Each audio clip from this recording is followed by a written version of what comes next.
Yangi kelin hayotida nimalar bo'ladi? Ertalabdan eringni kerak bo'lmasa ham ko'cha supurishga billa olib chiqib turg'izib qo'yasan. Zebo nima qilyapsa? Supurib olma. U taraf qo'shniniki Zebo. Ha, voy. Qaynaning hamma narsani joyini ko'rsatsa ham baribir esingda qolmaydi. Qayta so'rashga uyalib eringga qilasan. Umid aka, uruch qayerda? Ishtaman, oshxonaga qarasang topasan. To'g'rini ham topolmayapman.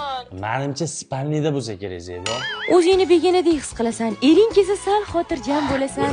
Keldingizmi, muncha qolib ketdingiz? Zebo, yangi yil munosabati bilan Iskandar Bildingsda ish ko'paygan. Endi boshlang'ich to'lov 30% emas, 10% dan oylik to'lov ham 48 oyga bo'lib to'lashga beryapmiz. Boshlang'ich to'lov necha puldan ekan? Bir xonali uyni boshlang'ich to'lovi 41 million, 2 xonaliniki 48 million, 3 xonaliniki bo'lsa 77 million 900 ming so'mdan. Zo'r-ku, aksiya qachongacha bo'lar ekan? Aksiya shu yil 30-dekabrgacha bo'lib o'tadi. Lokatsiyani bilasan-a? Mezbon loyihasi Yunusobod 16-kvartali shundoqqina ro'parasida. Voy, sizga kelin salom qilish esimdan chiqib qopti.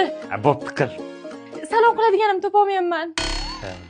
Uyquga ham to'ymaysan, lekin qaynanangning oldida har doim sergey turishing kerak. Oying telefon qiladilar, sog'inib yig'lab orasan. Oy, sizni sog'inib ketdim. Oying ham bezlarcha yengilik yo'qmi deydi. O'zi 3 kun bo'ldi kelin bo'lganimga.